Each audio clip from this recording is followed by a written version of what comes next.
turtles all the way down. Item Number: SCP-2810.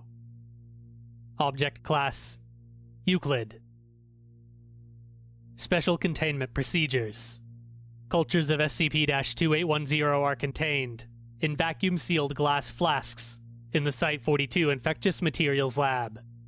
Captive instances of SCP-2810-1, kept for study, should be contained in Level 4 biohazard containment cells, with no more than one instance per cell.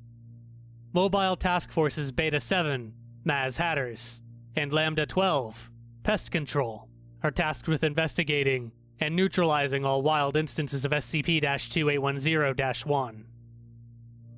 Description: SCP-2810 is an unidentified pathogen, first discovered in Siberia, that infects multicellular organisms, causing the cells of the organism to transform into cell-sized versions of the organism itself. E.g., a human's cells become cell-sized humans, a sunflower's cells become cell-sized sunflowers. These composite organisms attempt to carry out the bodily functions of the original cells in an analogous manner. For example, human lungs are composed of actual humans that inhale and exhale, while plant leaves are composed of smaller, wilted plants, arranged and folded in such a way that only their leaves are exposed to sunlight. Microscopic examination reveals that these cellular-sized composites are themselves composed of exponentially smaller composites, carrying out their bodily functions, which in turn are composed of smaller copies, and so on.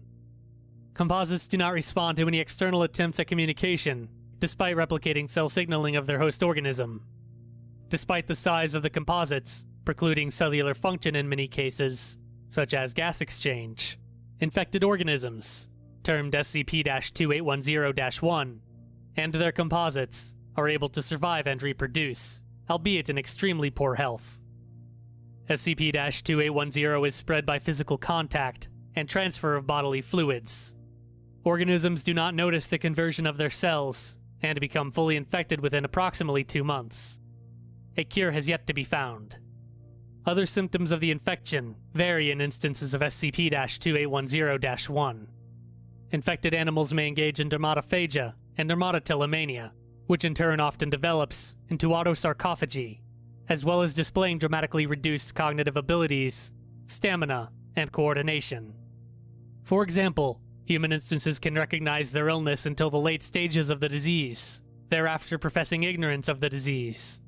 Animal instances also become much more cooperative and social with each other, even in solitary species. Infected plants produce very little fruit, and any fruit produced tends to be a poor facsimile of the fruit of an uninfected plant. Infected fungi and protists have weakened cell walls and tend to be sterile. However, despite being in poor physical and mental health, instances of SCP-2810-1 become totally immune to all other known diseases, mutagens, and toxins, and have drastically increased lifespans. Addendum: Incident 2810-2. On blank, Mobile Task Force Lambda-12 encountered a mosquito with a wingspan of 10 meters, preying on a herd of zebras in Africa. It was not deterred by traditional insect repellent measures and attempted to feed on the task force. Lambda-12 used flamethrowers to kill the creature, which was found to be composed of millions of SCP-2810-1 instances.